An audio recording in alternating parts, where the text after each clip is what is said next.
Hello दोस्तों, आप सभी लोगों का हमारे यूट्यूब चैनल में स्वागत है। जैसा कि हम एनटीपीसी के प्रीवियस ईयर पेपर को जो है सॉल्व कर रहे हैं। तो इससे पहले जो है एक क्लास हो चुकी है जिसमें हमने प्रश्न नंबर 1 से लेकर 50 तक करवा दिया है। अब हम आगे के प्रश्नों को करेंगे, जैसे कि प्रश्न नंबर 51 से लेकर 100 तक जो भी प्रश्न होंगे उसको हम इस वाली क्लास में जो है कवर करेंगे। तो अगर आप लोग हमारे YouTube चैनल पर नए हैं तो चैनल को सब्सक्राइब कर दीजिए और बेल आइकन को दबा दीजिए, ताकि जब भी क्लास को अपलोड करें तो आप लोगों तक जो है नोटिफिकेशन पहुंच जाए। तो चलिए शुरू करते हैं आज के प्रश्नों को। आज का प्रश्न नंबर 51 प्रश्न है कि एक्स स्क्वायर का मान दिया है Y plus Z, Y square का मान दिया है Z plus X, Z square का मान दिया है एक्स प्लस वाई। तो हमसे पूछा क्या है? तो हमसे पूछा है 1/x+1 plus 1/y+1 plus 1/z+1 का मान पूछा है कि क्या होगा। तो इसका सलूशन कैसे सॉल्व होगा, चलिए देखिए। हम क्या कर दे रहे हैं कि हम ऊपर वाले में, यहाँ पर जो ये ऊपर है इसमें x की जो वैल्यू जोड़ दे रहे हैं और x घटा दे रहे हैं।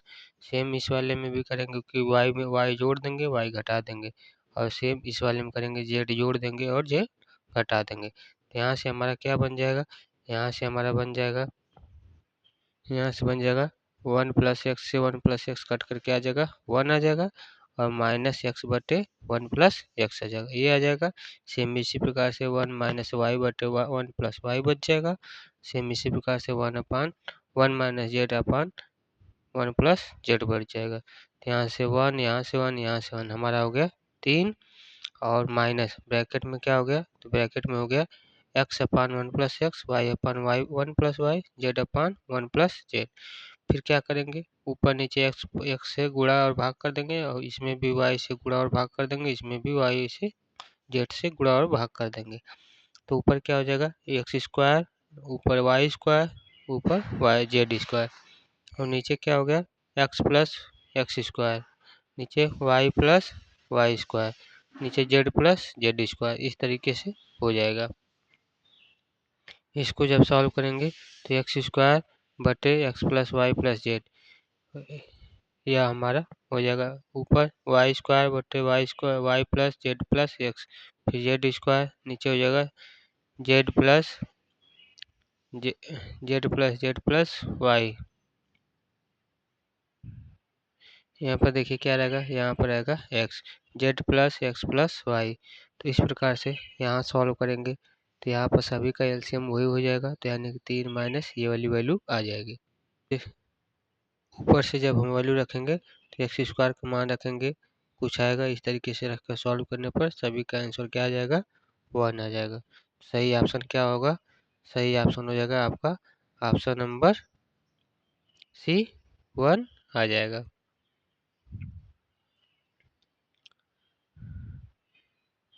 अगला प्रश्न है प्रश्न नंबर 52। देखिए, जितने भी हम पेपर करवा रहे हैं सभी के सभी पेपर इम्पोर्टेंट है, और अगर आप लोगों को कोई भी चीज़ डाउट होती है या फिर कोई भी चीज़ पूछना हो तो आप लोग कमेंट में कर पूछ सकते हैं। यह जो क्लास चल रही है एनटीपीसी की क्लास है, प्रीवियस ईयर पेपर को सॉल्व करवा रहे हैं। इसके लिए हमने अलग से प्लेलिस्ट बना दिया है आरआरबी एनटीपीसी PYQ 2025 के नाम से। उसमें कई क्लासेज हो चुके हैं, अगर अभी तक आप लोग नहीं देखे हैं तो जाकर देख सकते हैं, क्योंकि सभी क्लासेज जो है महत्वपूर्ण है। जो लोग तैयारी कर रहे हैं अगर लास्ट तक करते हैं तो उन लोगों को जो है एग्जाम में कोई भी परेशानी यानी कि कोई भी प्रॉब्लम नहीं होगी। तो प्रश्न नंबर 52 क्या है? प्रश्न है कि एक आदमी 4 घंटे में 360 किलोमीटर की जो यात्रा तय करता है, जिसमें से कुछ दूरी वह हवाई जहाज से और कुछ दूरी वह रेलगाड़ी से तय करता है। यदि वह पूरी यात्रा हवाई जहाज से करता तो रेलगाड़ी यदि वह पूरी यात्रा हवाई जहाज से करता तो वह रेलगाड़ी से की गई यात्रा में की गई यात्रा में आगे देखते हैं। रेलगाड़ी से जो है की गई यात्रा में लगे समय का 4/5 समय बचा लेता है और अपने गंतव्य पर जो है 2 घंटे पहले पहुंच जाता है। तो हवाई जहाज द्वारा तय की गई यात्रा में तय की गई जो है दूरी ज्ञात करना कि कितनी दूरी वह तय करता है हवाई जहाज से। इसका सलूशन कैसे सॉल्व होगा चलिए बताते हैं। देखिए ट्रेन में जो है कुल लगा समय कितना है, तो 4/5 भाग समय 4/5 भाग ही ट्रेन से तय कर रहा है और कितना समय लग रहा है 2 घंटा। तो ट्रेन में कुल समय कितना लगेगा, तो 5/4 का 2 घंटे यानी कि 5/2 घंटा लगेगा। 4 घंटे में 360 किलोमीटर की दूरी जो है तय करने में कुल कितना समय लगेगा। 4 घंटे में 360 किलोमीटर की दूरी तय करने में कितना समय लगेगा, तो 4 घंटे में से 5/2 घंटा निकाल देंगे तो हमारा कितना बचेगा 3/2 घंटा। यदि 360 किलोमीटर की जो यात्रा हवाई जहाज से तय की जाती उस समय कितना लगता है 2 घंटा। तो 3/2 घंटा में जो है तय की गई कुल दूरी 3/2 घंटे में तय की गई दूरी गुणे समय 360/2 घंटा गुणे 3/2 यानी कि आ जाएगा 270 किलोमीटर। चाल बराबर दूरी बटे समय होता है तो दूरी बराबर क्या हो जाएगा चाल गुणे समय। तो 370 270 किलोमीटर। तो हवाई जहाज द्वारा तय की गई कुल दूरी कितनी हो जाएगी, तो हो जाएगी 270 किलोमीटर यानी कि ऑप्शन आपका सही हो जाएगा, ऑप्शन नंबर सी 270 किलोमीटर। अगला प्रश्न है प्रश्न नंबर 53। प्रश्न नंबर 53 है आपका नीति आयोग का अध्यक्ष जो है कौन होता है। तो नीति आयोग का जो अध्यक्ष होता है वह प्रधानमंत्री होता है। सही आंसर क्या हो जाएगा, ऑप्शन नंबर ए प्रधानमंत्री। नीति आयोग का जो नीति का जो है फुल फॉर्म क्या है, नीति का फुल फॉर्म है national institute for transforming India. National institute for transforming India नीति का जो है फुल फॉर्म हिंदी में राष्ट्रीय भारत परिवर्तन संस्थान। राष्ट्रीय भारत परिवर्तन संस्थान।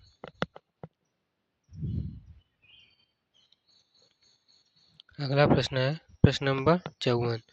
प्रश्न नंबर 54 है अक्टूबर 2020 तक प्राप्त जानकारी के अनुसार विश्व व्यापार संगठन के महानिदेशक कौन है। तो विश्व व्यापार संगठन के जो है महानिदेशक कौन है, तो यह है रॉबर्ट अजेवेडो जो है विश्व व्यापार संगठन के महानिदेशक थे। सही आंसर हो जाएगा ऑप्शन नंबर सी। देखिए यह करंट का सवाल है। करंट के सवाल के लिए अगर आप लोगों को कोई भी बुक का सॉल्यूशन चाहिए तो आप लोग कमेंट करके बता दीजिए, हम जो उसको प्रोवाइड करवा देंगे। अब आगे देखते हैं। अगला प्रश्न है प्रश्न नंबर 55। प्रश्न है द्वीप समूह टिएरा डेल फुएगो किस महाद्वीप में जो है स्थित है।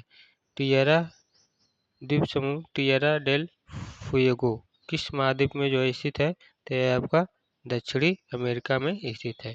सही आंसर क्या हो जाएगा, option number D south America यानी कि दक्षिणी अमेरिका में स्थित है। अगला प्रश्न देखते हैं प्रश्न नंबर 55। प्रश्न नंबर 55 हमारा क्या है कि षोडश आधारी संख्या पद्धति में कितने भिन्न प्रतीकों का जो है उपयोग किया जाता है। षोडश आधारी यानी कि हेक्साडेसिमल में जो संख्या प्रणाली में कितने प्रकार की जो है संख्या प्रणाली है जिसका आधार मान 16 के बराबर होता है। कितने प्रतीक होते हैं, तो यह प्रतीक होते हैं 16। कितने भिन्न प्रतीकों का प्रयोग किया जाता है हेक्साडेसिमल में, तो 16 भिन्न प्रकार के जो प्रतीकों का प्रयोग किया जाता है। तो सही आंसर हमारा हो जाएगा ऑप्शन नंबर बी 16। अगला प्रश्न है प्रश्न नंबर 57। प्रश्न नंबर 57 है कि दिए गए आंकड़ों के आधार पर व्यक्तियों की जो है माध्य ऊंचाई ज्ञात करना है। व्यक्तियों की जो है माध्य ऊंचाई क्या होगी, तो यह इनकी ऊंचाइयों की संख्या दिया हुआ है और यह इनके व्यक्तियों की संख्या दिया हुआ है। ऊंचाई दिया है और व्यक्तियों की संख्या दिया हुआ है, तो इसका जो ऊंचाई का माध्य बताना है। तो कैसे सॉल्व होगा बताते हैं। देखिए यहाँ पर ऊंचाई को मान लें XI, व्यक्तियों की संख्या को मान लें FI। तो माध्य के लिए क्या निकालेंगे, एफ आई इंटू एक्स आई निकालेंगे। तो 120 का 3 में गुणा करेंगे तो कितना आ जाएगा 360। 130 का 4 में गुणा करेंगे तो 520। 140 का 5 में गुणा करेंगे तो कितना आ जाएगा, तो आपका आ जाएगा 700। 150 का 6 में गुणा करेंगे तो आ जाएगा 900। 160 का 2 में गुणा करेंगे तो 320 आ जाएगा। टोटल नंबर ऑफ व्यक्तियों की संख्या कितनी होगी, तो सभी को जोड़ देंगे तो 20 आ जाएगा। और टोटल एफ आई कितना आ जाएगा, तो 2800। तो नंबर ऑफ व्यक्तियों की संख्या क्या होगी, तो 2800 बटे 20 होगा। डेल्टा सिग्मा एफ एक्स आई बटे सिग्मा एफ आई होता है। तो 2800 बटे 20 क्या हो जाएगा, तो 0 से 0 2 से कटेगा तो 2 क्रम 2, तो चौको 8, 140। तो इसका सही आंसर क्या हो जाएगा, 140।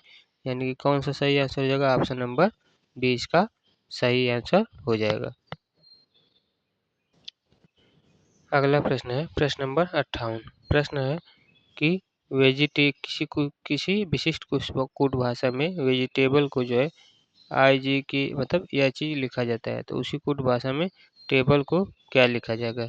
तो इस प्रकार के प्रश्नों को करने के लिए आसान तरीका है, क्या करेंगे, तो यहाँ पे देखिए वेजिटेबल को जो है यह चीज लिखा गया है, तो हमारा डायरेक्ट यहाँ पे क्या बचा हुआ है, टेबल। टेबल को क्या लिखेंगे, तो डायरेक्ट यही चीज हम लिख देंगे। तो यहाँ से टेबल यहाँ से काट लेंगे तो क्या हो जाएगा, MNOPQ। तो MNOPQ किस में है, तो आपका ऑप्शन नंबर ए में है। तो सही आंसर क्या हो जाएगा, ऑप्शन नंबर ए। अगला प्रश्न है प्रश्न नंबर 59। प्रश्न है कि दिए गए 4 अक्षर समूह में से 3 अक्षर समूह एक समान है, एक जो है संगत है, तो असंगत का जो है चयन करना है, कौन सबसे अलग है। दिए गए 4 विकल्प में देखिए क्या दिया हुआ है, तो GHI वर्णमाला क्रम में है, उसके बाद MNO नहीं है, तो यह जो है क्रम में नहीं है। XYZ यह भी क्रम में है। RST तो यह भी क्रम में है। कौन जो है क्रम में नहीं है, तो ऑप्शन नंबर सी जो है आपका वर्णमाला क्रम में नहीं है, बाकी सभी वर्णमाला क्रम में है। तो यही जो है चारों तीनों से अलग है, तो यही वाला ऑप्शन सही हो जाएगा। अगला प्रश्न हमसे क्या पूछा हुआ है, तो पूछा है कि किसने फीफा मेंस फुटबॉल विश्व कप में सबसे अधिक बार जीता है। कौन है जिसने, वह कौन सा देश है जिसने फीफा मेंस फुटबॉल विश्व कप में सबसे अधिक बार जीता है। तो इसका सही आंसर हो जाएगा option number A, Brazil. Brazil ने जो है फीफा मेंस फुटबॉल विश्व कप में सबसे अधिक बार जीता है।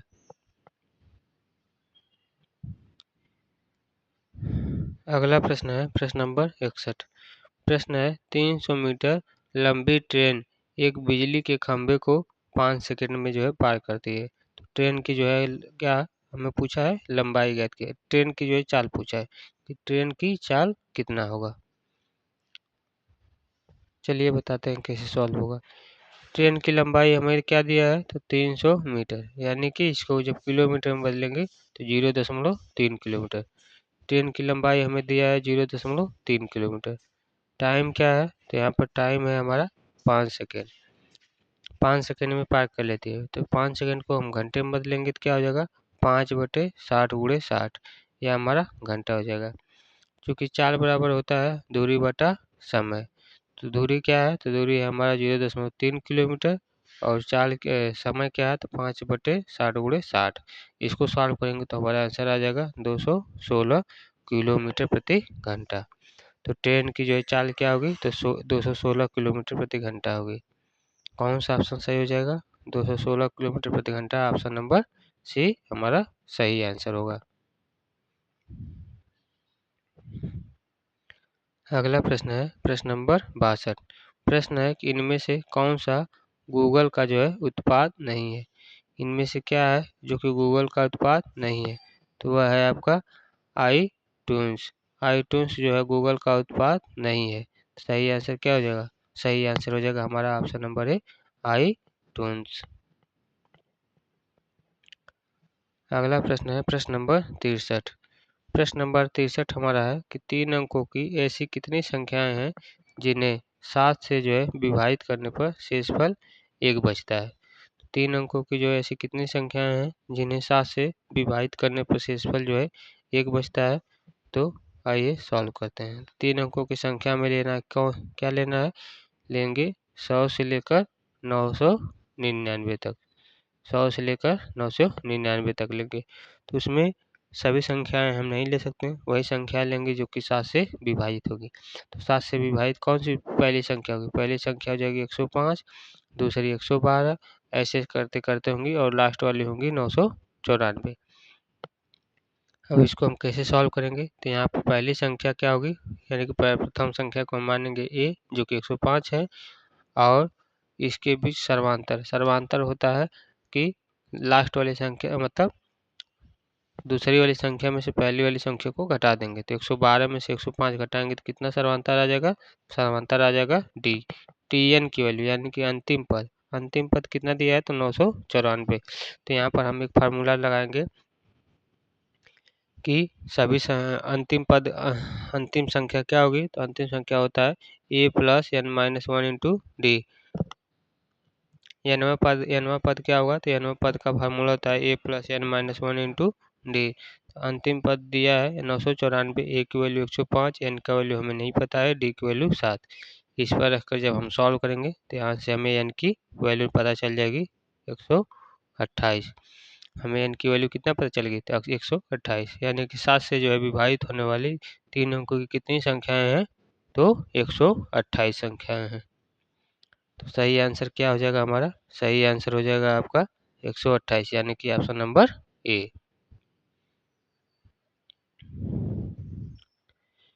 अगला प्रश्न है प्रश्न नंबर 64। प्रश्न है मुस्लिम लीग की जो स्थापना किस शहर में हुई थी? तो मुस्लिम लीग की स्थापना हुई थी आपका ढाका में। तो सही आंसर क्या हो जाएगा? Option number B, Dhaka. और कब हुई थी? तो यह 30 दिसंबर सन 1906 ईस्वी को हुआ था मुस्लिम लीग के स्थापना ढाका में 30 दिसंबर सन 1906 को। अगला प्रश्न है प्रश्न नंबर 65। प्रश्न नंबर 65 है एक राशि वार्षिक चक्रवृद्धि ब्याज पर निवेशित की जाती है। एक राशि जो है वार्षिक चक्रवृद्धि ब्याज पर निवेशित की जाती है। 2 क्रमिक वर्षों में ब्याज 225 रुपये और 236.25 रुपये था। ब्याज का जो है हमें क्या करना है? दर ज्ञात करना है।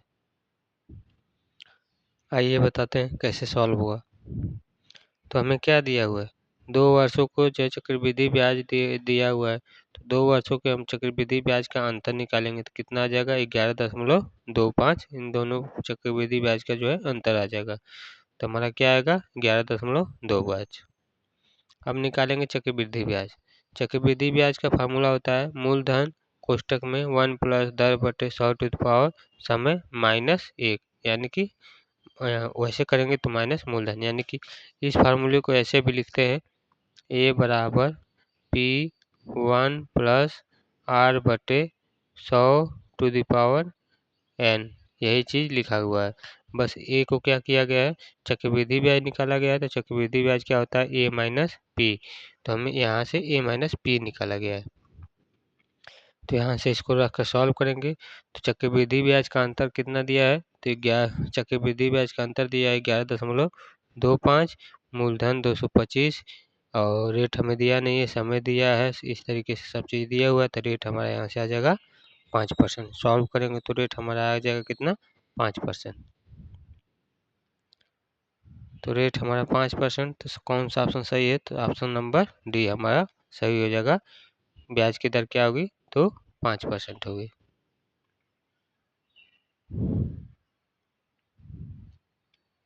अगला प्रश्न है प्रश्न नंबर 66। प्रश्न नंबर 66 है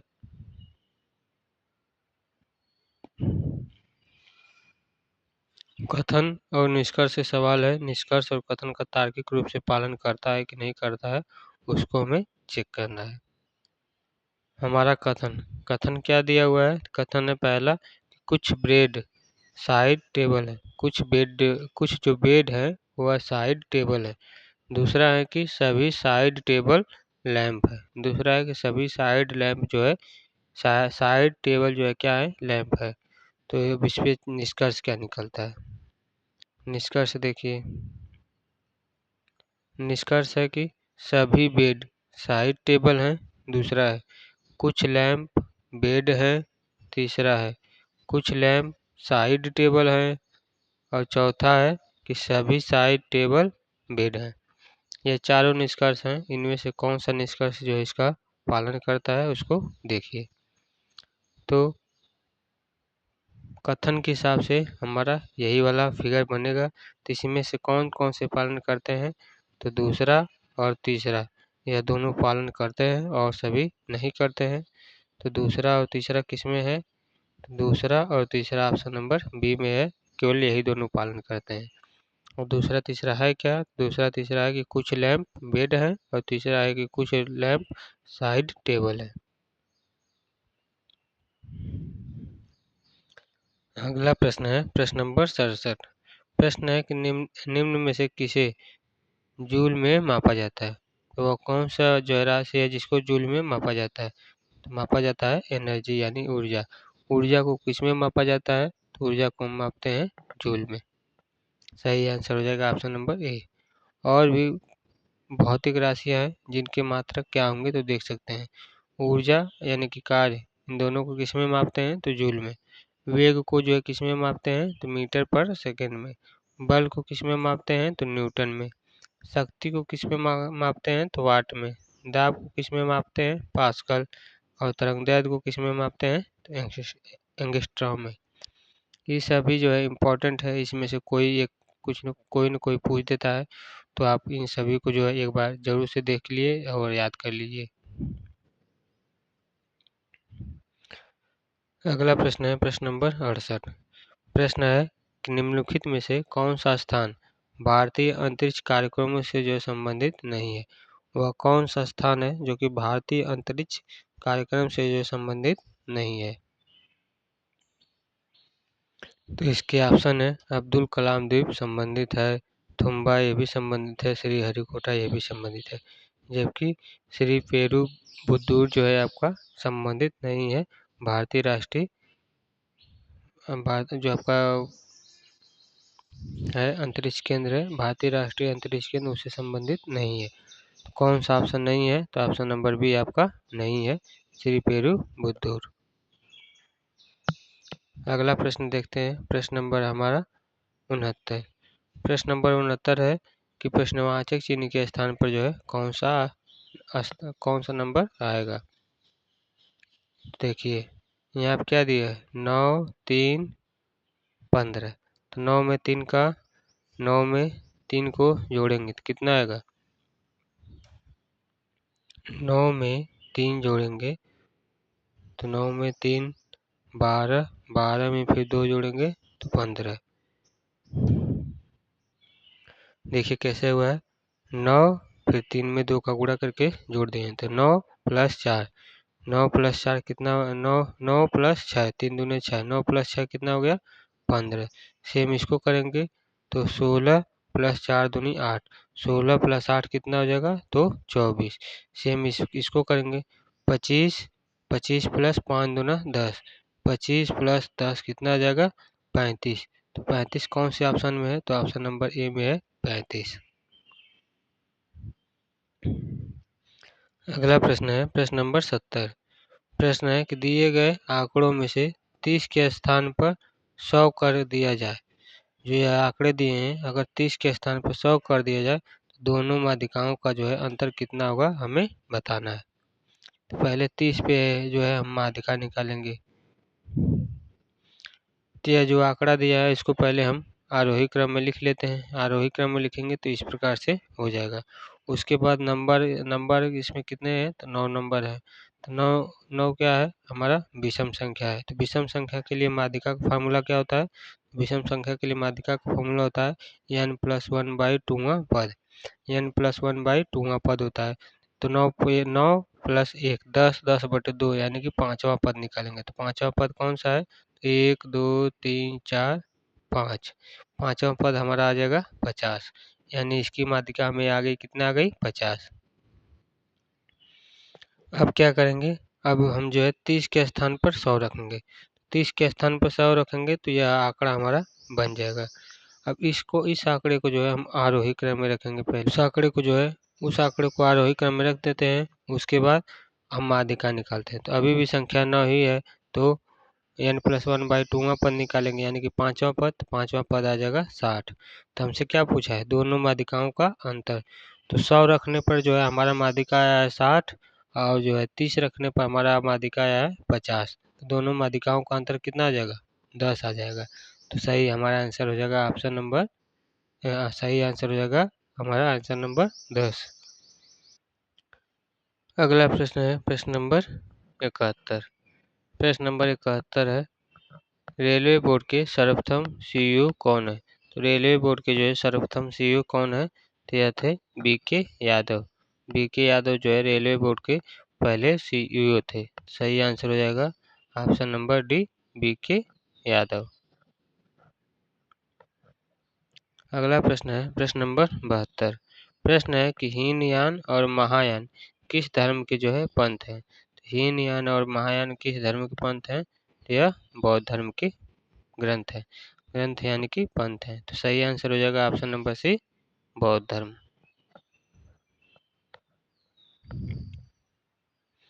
अगला प्रश्न है प्रश्न नंबर 73। प्रश्न है कि इनमें से कौन सा विश्व का सबसे बड़ा डेल्टा है।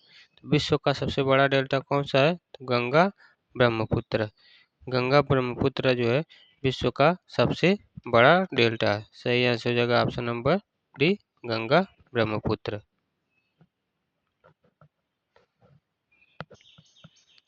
अगला प्रश्न है प्रश्न नंबर 74। प्रश्न है, एक निश्चित राशि का 8% वार्षिक ब्याज की दर से 3 वर्ष का जो है साधारण ब्याज, और उसी राशि के 9% वार्षिक ब्याज की दर से 2 वर्ष के साधारण ब्याज से कितना अधिक है, 96 अधिक है। तो हमें क्या चाहिए, वह राशि चाहिए कि वह राशि कितनी होगी। यह क्वेश्चन है, क्वेश्चन को ध्यान से देख लीजिए और इसको पहले आप खुद सॉल्व करिए और कमेंट में जो है आंसर बताइए। चलिए इसका सोल्यूशन बताते हैं। मान लेते हैं कि वह राशि कितनी है, तो वह राशि P है। तो वह राशि का जो है अंतर करने पर उनका कितना आ जा रहा है, 96 आ जा रहा है। तो कितने पर, यहाँ पे देखिए क्या क्या दिया है, 8% की दर पर 3 वर्ष और 9% की दर से 2 वर्ष। तो यहाँ से P हमारा बाहर आ गया दोनों का, 8% की दर से 3 वर्ष और 9% की दर से 2 वर्ष। इन दोनों के लिए हमें साधारण ब्याज कितना आ रहा है, 96 आ रहा है। तो यहाँ से P बराबर, यहाँ से इसको सॉल्व करने पर हमारा क्या आ जाएगा, P की वैल्यू आ जाएगी 1600 रुपये। यानी कि उसका मूलधन राशि यानी P क्या है, तो 1600 रुपये है। तो सही आंसर क्या हो जाएगा हमारा, सही आंसर हो जाएगा ऑप्शन नंबर ए, 1600। अगला प्रश्न है प्रश्न नंबर 75। प्रश्न है, अक्टूबर 2020 तक प्राप्त जानकारी के अनुसार भारत के जो उपराष्ट्रपति कौन है। देखिए अभी फिलहाल में बदल गए हैं, तो इसका जो आंसर होगा एम वेंकैया नायडू। अगला प्रश्न है प्रश्न नंबर 76। प्रश्न है, वह सिस्टम प्रोग्राम क्या कहलाता है जो कि किसी निर्देश यानी इंस्ट्रक्शन को एक ही समय पर रूपांतरित यानी कि ट्रांसलेट और निष्पादित करता है। तो वह कौन सा है, तो उसको कहते हैं असेंबलर, यानी कि असेंबलर उसको कहते हैं। तो सही आंसर क्या हो जाएगा, ऑप्शन नंबर सी, असेंबलर। अगला प्रश्न है प्रश्न नंबर 77। प्रश्न है, नए बजट में पेट्रोल के मूल्य में 20% की जो है वृद्धि हुई।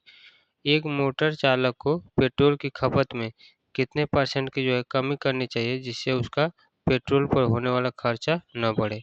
तो उसे कितने % की जो कमी करनी चाहिए खर्च पर, मूल्य में जो है 20% की वृद्धि हो गई। तो मान लेते हैं कि मोटर चालक की जो पेट्रोल की खपत में X% की जो है हमें कमी करनी चाहिए जिससे उसका पेट्रोल पर होने वाला खर्चा न हो। X% की जो है कमी करेंगे, क्या हो जाएगा, R/100 + R इंटू 100। तो यहाँ से सॉल्व करेंगे तो 20% की जो वृद्धि हुई थी, तो 20/120 × 100 यानी कि कितना कमी करना पड़ेगा, तो 16 सही 2/3%। 16.2% 3% के 16.2/3% की जगह अगर कमी कर रहा है तो पेट्रोल पर होने वाला खर्चा उसका जो है बराबर रहेगा। सही आंसर क्या हो जाएगा? 16.2/3, यानी कि ऑप्शन नंबर डी इसका सही हो जाएगा। अगला प्रश्न है प्रश्न नंबर 78। प्रश्न है कि भारत के किस राष्ट्रीय उद्यान में सर्वाधिक संख्या में गैंडे मौजूद हैं? तो भारत का कौन सा राष्ट्रीय उद्यान है जहां पर सबसे अधिक मात्रा में गैंडे मौजूद रहते हैं? तो वह है काजीरंगा राष्ट्रीय उद्यान। काजीरंगा राष्ट्रीय उद्यान यानी कि काजीरंगा नेशनल पार्क में जो है सबसे ज़्यादा संख्या में गैंडे रहते हैं। तो सही आंसर क्या हो जाएगा? ऑप्शन नंबर सी, काजीरंगा राष्ट्रीय उद्यान। अगला प्रश्न है प्रश्न नंबर 79। प्रश्न है अबीर 15% के लाभ पर कुणाल को एक वस्तु बेचता है और कुणाल उसे 10% के लाभ पर अमर को बेच देता है। यदि अमर इसके लिए 5,060 रुपये का भुगतान करता है तो इसका क्रय मूल्य कितना था, यानी कि इसका जो प्रारंभिक क्रय मूल्य था वह कितना था? तो चलिए आइए देखते हैं। चूँकि देखिए क्रय मूल्य का फार्मूला हमारा होता है 100/100 प्लस लाभ या हानि गुणे विक्रय मूल्य। कुणाल का जो है क्रय मूल्य क्या होगा? तो कुणाल का क्रय मूल्य जो हो जाएगा वह विक्रय मूल्य कितना है? तो 5,060 रुपये पर वह 10% के लाभ पर उसको दे देता है। तो क्रय मूल्य क्या होगा? 100/150 गुणे 15,060, यानी कि हो जाएगा 4,600 रुपये। 4,600 रुपये कुणाल का हो गया। अबीर का क्रय मूल्य क्या हो जाएगा? तो वह उसको 15% के जो है लाभ पर बेच देता है। तो 4,600 का 15% तो कितना हो जाएगा? 100/115, यहाँ से निकल जाएगा 4,000। तो उस वस्तु का जो प्रारंभिक क्रय मूल्य यानी कि मूल क्रय मूल्य कितना था? तो 4,000 था। सही आंसर हो जाएगा 4,000। तो इसका राइट आंसर हो जाएगा 4,000, यानी कि ऑप्शन नंबर बी सही आंसर हो जाएगा। अगला प्रश्न देखते हैं प्रश्न नंबर 80। प्रश्न नंबर 80 है जो कि कथन और निष्कर्ष तर्क से संबंधित है। तो इस पर प्रश्न देखेंगे और तर्क देखेंगे। तो इस पे हमारा प्रश्न क्या है? प्रश्न है कि क्या भारत में प्राइवेट स्कूलों को प्रतिबंधित कर देना चाहिए? यह हमारा प्रश्न है कि क्या भारत में प्राइवेट स्कूलों को प्रतिबंधित यानी कि बैन कर देना चाहिए? अब इस पे तर्क हम देखते हैं तर्क क्या क्या दिए हैं। तो तर्क है कि हाँ, वे शिक्षा के व्यापारीकरण का क्या कारण है? तो यह हाँ कर देना चाहिए क्योंकि यह जो शिक्षा के रूप में व्यापार का काम करते हैं। दूसरा है कि नहीं, क्योंकि अमीर लोग अपने बच्चों को सरकारी स्कूलों में नहीं भेज सकते हैं। तो दूसरा है कि क्योंकि अमीर लोग जो है अपने बच्चों को सरकारी स्कूलों में नहीं भेज सकते हैं। तो इसका सही आंसर क्या हो जाएगा? सही आंसर हो जाएगा ऑप्शन नंबर केवल यही वाला सही हो जाएगा। क्यों? क्योंकि जो सरकारी प्राइवेट स्कूल है वह शिक्षा का कारण बन गए हैं। तो पहला वाला तर्क किस में है? तो ऑप्शन नंबर सी में दिया हुआ सही हो जाएगा। अगला प्रश्न है प्रश्न नंबर 81। प्रश्न है उस समलंब चतुर्भुज का क्षेत्रफल ज्ञात करें जिसकी समांतर भुजाएं 10 सेंटीमीटर और 20 सेंटीमीटर और असमांतर भुजाएं कितना है? 10 सेंटीमीटर। तो इसको आइए सॉल्व करते हैं कैसे होगा। तो हमें इस समलंब चतुर्भुज का क्षेत्रफल निकालना है जिसकी समांतर भुजाएं 10 सेंटीमीटर हैं। समांतर भुजाएं कितना दिया हुआ है? 10 सेंटीमीटर और 20 सेंटीमीटर।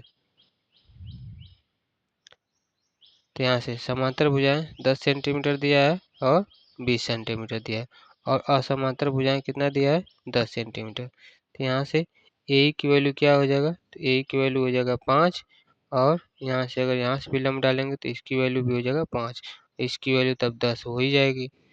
तो समांतर चतुर्भुज का क्षेत्रफल क्या होता है? 1/2 समांतर भुजाओं का योग गुणे ऊंचाई। तो अगर यह 10 दिया है 10 दाह में 100, इससे 5 का वर्ग करके घटा देंगे यानी कि 5 का 25, तो कितना बच जाएगा? 5 हो जाएगा 75। तो √75 आ जाएगा। तो यहाँ से इसको सॉल्व करेंगे तो देखिए √75 को क्या लिख सकते हैं? समांतर भुजाओं का योग 10 10 + 20 √75 को 5√3 लिख दिए। यानी कि 25 3 75, 5√3। तो इसको सॉल्व करेंगे तो हमारा आ जाएगा 75√3। 50 समान समलंब चतुर्भुज का क्षेत्रफल क्या हो जाएगा? 75√3 सेंटीमीटर स्क्वायर। किसमें है? तो ऑप्शन नंबर बी में दिया हुआ 75√3 सेंटीमीटर स्क्वायर, यानी कि ऑप्शन नंबर आपका बी सही हो जाएगा। अगला प्रश्न है प्रश्न नंबर 82। प्रश्न नंबर 82 है साधारण नमक का रासायनिक सूत्र क्या होगा? यानी कि साधारण नमक का जो है रासायनिक नाम क्या है? तो वह है NaCl। साधारण नमक का जो है रासायनिक नाम क्या होगा? तो NaCl होगा।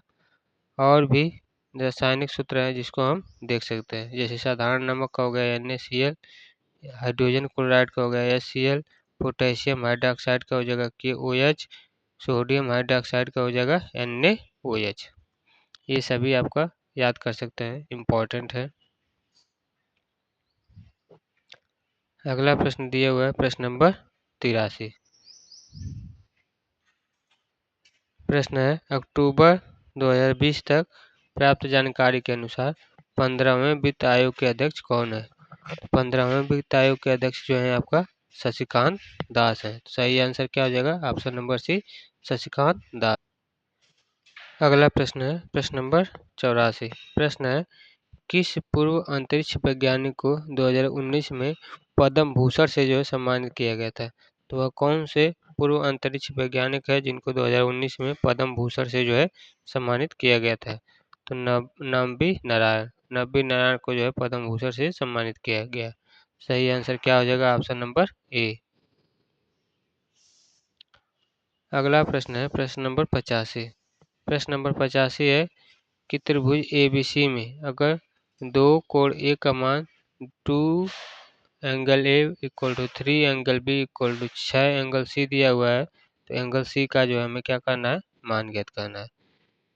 तो यहाँ से देखिए एंगल ABC इन तीनों का रेशियो क्या हो जाएगा? तो इन तीनों का रेशियो हो जाएगा 3:2:1 हो जाएगा।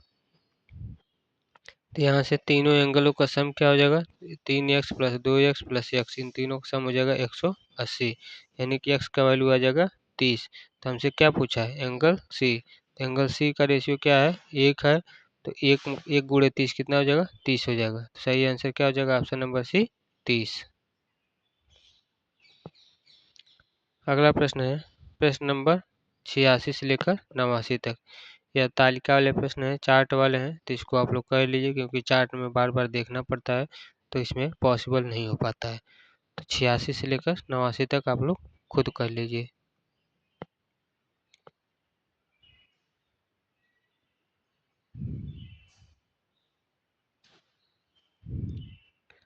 अगला प्रश्न है प्रश्न नंबर 90। प्रश्न नंबर 90 है उस विकल्प का चयन करें जो तीसरी संख्या से उसी तरीके से संबंधित है जैसे कि दूसरी संख्या पहली संख्या से संबंधित है। तो इसको कैसे सॉल्व करेंगे? देखिए यहाँ पर 5 का क्यूब कितना दिया है? 125। तो 8 का क्यूब ऐसे कितना हो जाएगा? 512। सही आंसर क्या हो जाएगा? Option number D, 512। अगला प्रश्न है कथन और निष्कर्ष का, जिसमें कथन है, कथन हमारा है अधिकांश विद्यार्थियों का व्यक्तित्व करिश्माई है। अधिकांश जो विद्यार्थी हैं उनका जो है व्यक्तित्व करिश्माई है। अब उससे संबंधित निष्कर्ष दिया है। निष्कर्ष देखेंगे कि कुछ विद्यार्थियों का व्यक्तित्व करिश्माई है, दूसरा कि सभी विद्यार्थियों का व्यक्तित्व करिश्माई है। तो इन दोनों में से कौन सा सही होगा? दोनों में से केवल सही है एक वाला, कुछ ही व्यक्तियों का जो है व्यक्तित्व करिश्माई है। तो सही हो जाएगा ऑप्शन नंबर ए। अगला प्रश्न है प्रश्न नंबर 92। प्रश्न है एक विशिष्ट कुछ भाषा में रोटरी को क्या लिखते हैं? 65 लिखते हैं। कौन कौन साइंस को जो है क्या लिखा जाएगा? तो रोटरी को क्या लिखते हैं? 65। तो यहाँ से आर का जो है विपरीत वैल्यू क्या हो जाएगा? आई। तो आई को क्या लिखते हैं? 9। ओ का विपरीत वैल्यू क्या होगा? ओ का विपरीत होगा एल को कितना लिखते हैं? 12।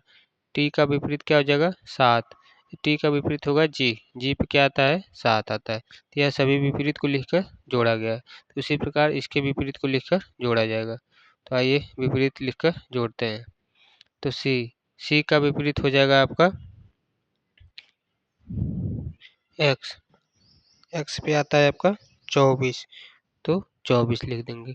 ओ का विपरीत होता है एल, एल का विपरीत लिख देंगे। एल का जो है वैल्यू हो जाता है 12। एन का विपरीत होगा एम, एम होता है 13 पर। यस का विपरीत होता है एच, एच होता है 8 पर। सी का विपरीत होगा 24। आई का विपरीत हो जाएगा आर, आर पे होता है 18। ई का विपरीत होगा वी, वी पे आता है 22। एन का विपरीत होगा एम, एन एम आता है 13 पर। सी का विपरीत होता है एक्स, एक्स आता है 24 पे। ई का विपरीत होगा वी, वी पे आएगा 22। इन सभी को जब सम करेंगे यानी कि जोड़ेंगे तो टोटल वैल्यू कितना आ जाएगा 180। तो 180 कौन सा है? तो ऑप्शन नंबर सी में है 180।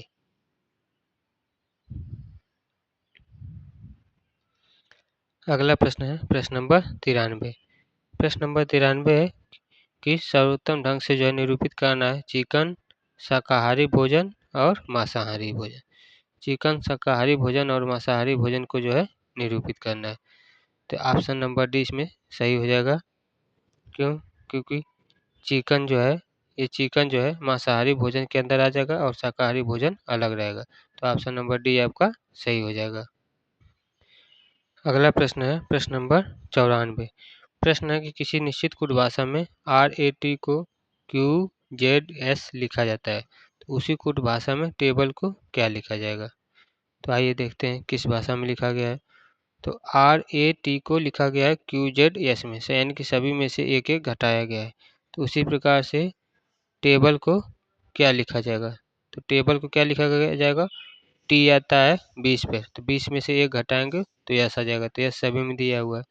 ए आता है 1 पे, तो 1 में से एक घटाएंगे तो हमारा क्या आ जाएगा? तो 1 में से एक घटाने पर आ जाएगा आपका जेड। तो जेड देखिए ऑप्शन नंबर बी में नहीं दिया हुआ है।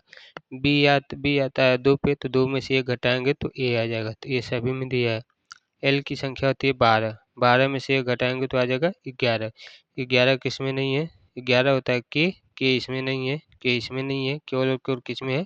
तो ऑप्शन नंबर ए में है। तो इस प्रश्न का सही आंसर हो जाएगा ऑप्शन नंबर ए।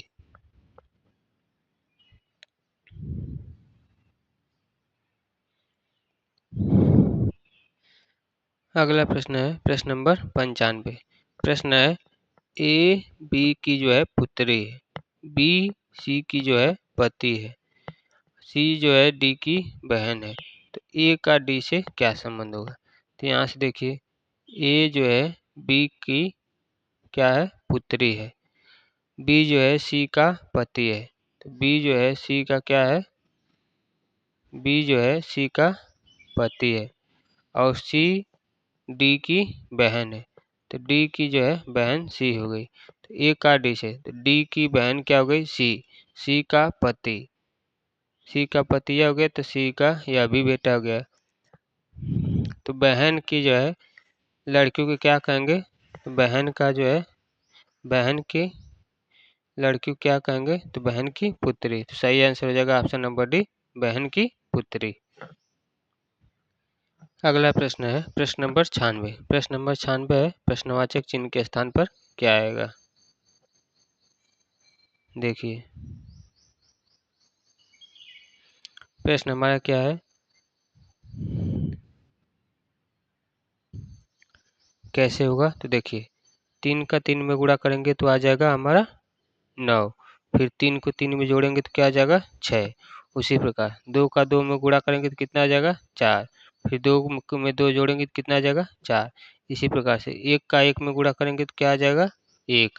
फिर 1 को 1 में जोड़ेंगे तो क्या आ जाएगा? 2। तो इसका सही आंसर क्या हो जाएगा? 12। यानी कि ऑप्शन नंबर डी इसका सही हो जाएगा 12।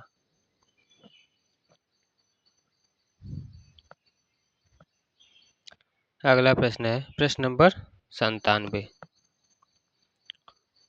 प्रश्न है कि दिए गए शब्दों को अंग्रेजी शब्दकोश में दिए गए हैं उनको क्रम के अनुसार व्यवस्थित किया जाए तो कौन सा शब्द अंत में आएगा? यानी कि इनको अंग्रेजी वर्णमाला क्रम में व्यवस्थित किया जाएगा तो सबसे लास्ट में क्या आएगा?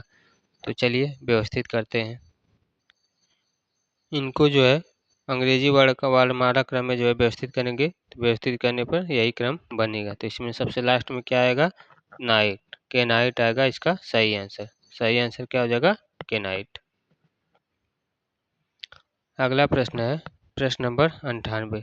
प्रश्न है कि उस जो है अक्षर का चयन कीजिए जो दी गई श्रृंखला में रिक्त स्थान पर आएगा, यानी कि इस स्थान पर जो है रिक्त स्थान पर कौन सा जो है वर्ड आएगा। तो देखिए, एम से गए हैं पी पे 3 जोड़े हैं, पी से गए हैं एस पर 3 जोड़े हैं, एस से गए हैं वी पर तो 3 जोड़े हैं। उसके बाद एन से गए हैं क्यू पे 3 जोड़े हैं, क्यू से 3 पे जोड़े हैं तो टी पे आए हैं, टी में 3 जोड़ेंगे तो क्या आ जाएंगे, डब्लू। डब्लू किस में है, तो ऑप्शन नंबर सी में है। तो सही आंसर हो जाएगा डब्लू। अगला प्रश्न है प्रश्न नंबर 99। प्रश्न है 216 भागे 6 प्लस 6 गुणे 4 माइनस 10। तो इसको सॉल्व करना है। तो 216 में 6 से भाग देंगे तो हमारा आ जाएगा 36, फिर 6 में 4 का गुणा करेंगे तो आ जाएगा 24, 36 प्लस 24 माइनस 10 कितना आ जाएगा, 50। तो 50 किस में है, तो ऑप्शन नंबर डी में है 50। आज का लास्ट प्रश्न है कि प्रश्नवाचक चिन्ह के स्थान पर क्या आएगा। देखिए, 9 कैसे आया है, तो 9 आया है 2 का क्यूब प्लस 1 से आया है। 26 कैसे आया है, तो 3 का क्यूब माइनस 1 से आया है। फिर 65 कैसे आया है, तो 4 का क्यूब प्लस 1 से आया है। 124 कैसे आया है, तो 5 का क्यूब माइनस 1 से आया है। तो माइनस हो गया, अब क्या करेंगे, तो 5 के बाद 6, तो 6 का क्यूब प्लस 1 करेंगे तो हमारा कितना आ जाएगा, 217।